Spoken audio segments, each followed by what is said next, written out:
आप सबको जय मसीह की। आज मैं आरंभ कर रहा हूँ बाइबल कोर्स के बारे में। मैंने देखा है कि बाइबल कोर्स आसानी से कोई नहीं कराता है। या तो आपको चर्च जाना पड़ता है या फिर आपको अलग से क्लासेस लेनी पड़ती है, लेकिन मैं आज से ऑनलाइन क्लासेस शुरू कर रहा हूँ जिसमें बाइबल कोर्स करेंगे हम पूरा, स्टार्टिंग से लेके एंड तक। तो आज जो मैं चैप्टर लेके आया हूँ, बाइबल का फर्स्ट चैप्टर है ये, उत्पत्ति, और इंग्लिश में कहते हैं इसे जेनेसिस 1।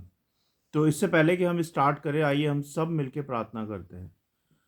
सर्वशक्तिमान मेरे अनुग्रहकारी पिता, राजाओं के राजा, प्रभु यीशु, हम सबको बुद्धि समझ दें कि हम तेरी बातों को, तेरे वचन को समझ पाएं, और शैतान की देखी अनदेखी स्थानीय शक्तियों को हमारे कोर्स से, हमारी रीडिंग से, हमारी हमारे सुनने से दूर करें परमेश्वर।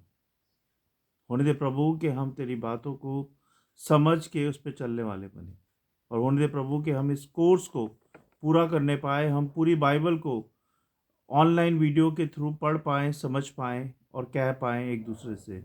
ऐसा होने दे परमेश्वर। हम सारी बातों को आपके चरणों में रखते हैं। सुने ग्रहण करें प्रभु यीशु मसीह के नाम से, आमीन। तो आइए हम सब मिलके आज इस कोर्स को शुरू करते हैं। उत्पत्ति फर्स्ट, जेनेसिस फर्स्ट। इसमें ऐसे लिखा है, मैं पहला अध्याय पढ़ रहा हूँ। उत्पत्ति का संक्षिप्त सारांश। पहला दिन, प्रकाश का सृजन। परमेश्वर ने आकाश और पृथ्वी का सृजन किया। परमेश्वर ने आकाश और पृथ्वी को बनाया। पृथ्वी प्रारंभ में अंधकारमय और खाली थी। ईश्वर ने कहा, प्रकाश हो, और प्रकाश उत्पन्न हुआ। इस प्रकार प्रकाश और अंधकार के बीच विभाजन हुआ और दिन और रात की अवधारणा बनी। फिर दूसरा दिन आकाश का सृजन। परमेश्वर ने आकाश बनाया जो पृथ्वी के ऊपर के जल को पृथ्वी के नीचे के जल से अलग करता है। आकाश को स्वर्ग कहा गया। तीसरे दिन परमेश्वर ने भूमि और वनस्पति का सृजन किया। परमेश्वर ने पृथ्वी की सतह से जल को एक स्थान पर इकट्ठा किया जिससे सूखी भूमि दिखाई दी। इस भूमि को पृथ्वी और जल को महासागर कहा गया। फिर परमेश्वर ने पृथ्वी पर पौधों, पेड़ों और वनस्पतियों का सृजन किया, यानी कि बनाया। फिर चौथा दिन सूर्य, चंद्रमा और तारों का सृजन हुआ। परमेश्वर ने सूर्य को दिन के लिए और चंद्रमा को रात के लिए और तारे आकाश में चमकने के लिए बनाए। इनका उद्देश्य पृथ्वी पर समय, ऋतुएं, दिन और रात को चिन्हित करना था। पांचवा दिन पक्षी और जल जीवों का सृजन हुआ।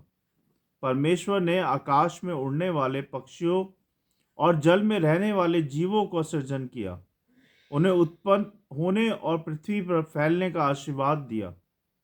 छठवां दिन भूमि के जानवरों और मनुष्य का सृजन हुआ। परमेश्वर ने भूमि पर रहने वाले जानवरों, मवेशियों और जंगली जानवरों का सृजन किया। फिर ईश्वर ने अपनी छवि में मनुष्य का सृजन किया, पुरुष और महिला को उत्पन्न किया। उन्हें पृथ्वी पर शासन करने और जनन और पृथ्वी को भरने का आदेश दिया। सातवां दिन विश्राम। परमेश्वर ने अपने सभी कार्यों को पूरा किया और देखा कि सब कुछ अच्छा था। सातवें दिन परमेश्वर ने विश्राम किया और उस दिन को पवित्र और आशीर्वादित किया। तो हमने 7 दिन के बारे में पढ़ा कि परमेश्वर ने क्या क्या किया। पहले दिन उन्होंने क्या किया, दूसरे दिन क्या किया, 6 दिन उन्होंने सृष्टि की रचना की और 7वें दिन विश्राम किया। तो इसका निष्कर्ष क्या निकलता है? इसका निष्कर्ष ये निकलता है, उत्पत्ति के पहले अध्याय में परमेश्वर ने निर्माण कार्य के एक महान दृश्य को प्रस्तुत करता है ना। परमेश्वर के निर्माण कार्य के एक महान दृश्य को प्रस्तुत करता है पहले चैप्टर में, पहले अध्याय में उत्पत्ति के।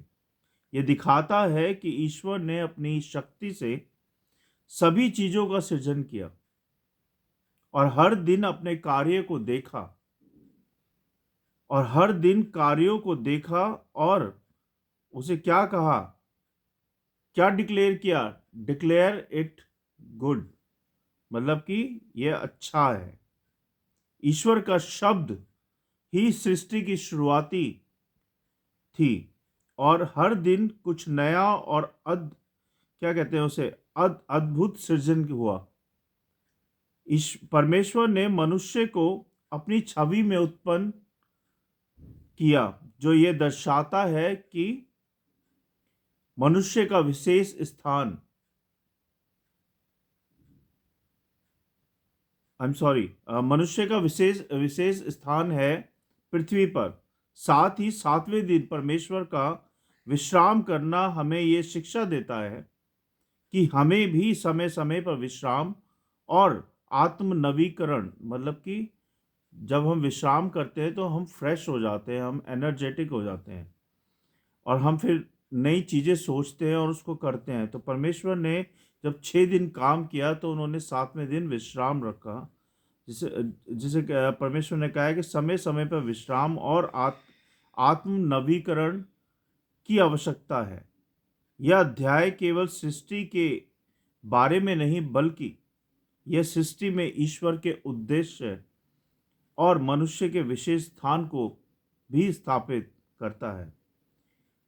इससे यह भी दर्शाता है कि परमेश्वर का उद्देश्य सृष्टि में सुंदरता, संतुलन और जीवन के लिए एक आदर्श व्यवस्था को स्थापित करना था। इस प्रकार उत्पत्ति के पहले अध्याय में हम देखते हैं कि सृष्टि की शुरुआत में ईश्वर का उद्देश्य था जीवन और व्यवस्था की स्थिरता की स्थापित करना है और मनुष्य के रूप में अपने अपने स्वयं की छवि में एक विशेष संजीव प्राणी को उत्पन्न किया, जिसे कहते हैं यीशु मसीह, जीसस क्राइस्ट। तो ये हमारे आज के कोर्स का निष्कर्ष था। बाइबल का पहला चैप्टर था उत्पत्ति, जिसको हमने पढ़ा और जिसके बारे में हमने सुना, और उसका निष्कर्ष ये है कि परमेश्वर ने सृष्टि की रचना की, 6 दिन में उन्होंने सब कुछ रचा और 7वें दिन उन्होंने विश्राम किया। उन्होंने ये इसलिए रचा कि हम लोग इस सुंदरता का लाभ उठाएं, हम इसमें रहें, इसको देखें, इसको जिएं और इसकी रक्षा करें। परमेश्वर हम सबको इन वचनों को पढ़ने के लिए, सुनने के लिए आशीष दे और इस वचन की रक्षा करें। मैं प्रार्थना करूंगा, आइए हम सब मिलकर प्रार्थना करते हैं। और मैं रोजाना बाइबल से मैंने स्टार्ट किया है आज से, और रोजाना हम एक चैप्टर पढ़ेंगे और उसका निष्कर्ष निकालेंगे, सुनेंगे, देखेंगे। आपके जो भी क्वेश्चन हो, जो भी पर्सन हो, आप मुझसे पूछ सकते हैं मैसेज के दौरान, कॉल के दौरान। मैं अपना नंबर भी आपको शेयर कर दूंगा। आइए हम सब मिलकर प्रार्थना करते हैं। सर्वशक्तिमान हमारे अनुग्रहकारी पिता, हम धन्यवाद देते हैं प्रभु कि आपने हमें मार्गदर्शन दिया कि हम बाइबल के कोर्स को स्टार्ट करें ऑनलाइन, जिससे कि बहुतों को वचन पहुँचे, बहुत लोग सीख पाए वचन के बारे में, बहुत लोग जान पाए यीशु मसीह के बारे में। इसके लिए बहुत बहुत धन्यवाद परमेश्वर। हम धन्यवाद देते हैं प्रभु कि आपने सृष्टि की रचना की 6 दिन में। आपने हमारे लिए जल बनाया, आकाश बनाया, आपने हमारे लिए धूप बनाई, आपने हमारे लिए शाम बनाई, आपने हमारे लिए ठंडी हवा बनाई, आपने हमारे लिए सब कुछ बनाया, सब कुछ रचा प्रभु, हमें रचा, हमें सांसें फूकी। इसके लिए बहुत बहुत हृदय से धन्यवाद प्रभु जी। आपने हमारे लिए सृष्टि की रचना की, जिससे कि हम इसमें शांति से रह पाएं, हम इसको यूज़ कर पाएं, हम इसको इस्तेमाल कर पाएं। इसके लिए बहुत बहुत धन्यवाद प्रभु। धन्यवाद परमेश्वर आपके सारे वचनों के लिए जो हमने अभी पढ़े हैं। होने दे प्रभु कि जितने लोग मुझे सुन रहे हैं, देख रहे हैं, उन सबको ब्लेसिंग्स मिले, उनके परिवारों को ब्लेसिंग्स मिले और ये कोर्स हम कंप्लीट कर पाएँ पूरी बाइबल के साथ परमेश्वर। ऐसा होने दे प्रभु जी। हमारी सहायता करें कि हम इस बाइबल में से वही कहें जो आप कहना चाहते हैं प्रभु। मेरे मुँह के शब्द आपको ग्रहण योग्य हो। आप हमारी सहायता करें कि ये वचन एक नहीं, 1000 नहीं, 1 करोड़ नहीं, करोड़ों-करोड़ों लोगों तक पहुँच पाए प्रभु जी। हम सब की सहायता करें इस वचन के द्वारा कि हम आपकी ब्लेसिंग्स में, आपके वचनों में, आपकी महिमा में आगे बढ़ने पाएँ प्रभु। और इस सेवा को प्रभु इस्तेमाल करें, इस सेवा को सहायता करें कि ये सेवा और बढ़ती जाए प्रभु जी। बहुत-बहुत धन्यवाद प्रभु आपके सारे वचनों के लिए, आज की सभा के लिए, हम सब के लिए। हम सबको ब्लेसिंग्स दे परमेश्वर कि हम आपके कहे अनुसार आपकी आज्ञा को मानते चले जाएँ और आपके आज्ञा के अनुसार हम जी पाएँ प्रभु जी। बहुत-बहुत धन्यवाद आज पूरे दिन के लिए कि आपने हमें सँभाला, हमारे बच्चों को सँभाला, हर बात से हमें ख़्याल रखा, हमें खाने को, पहनने को, रहने को दिया। बहुत-बहुत धन्यवाद प्रभु जी। हम सबकी रक्षा की। बहुत-बहुत धन्यवाद प्रभु। धन्यवाद हर एक बात के लिए, हर एक आशीष के लिए। मैं आज की सभा को, हम सबको और इन वचनों को आपके हाथों में सौंपता हूँ। आप दे के सँभालें प्रभु यीशु मसीह के नाम से। आमीन। आप सबका बहुत-बहुत धन्यवाद कि आपने मुझे देखा, हमारे वचनों को सुना। बहुत-बहुत धन्यवाद। God bless you. Praise the Lord. जय मसीह की। फिर मिलते हैं।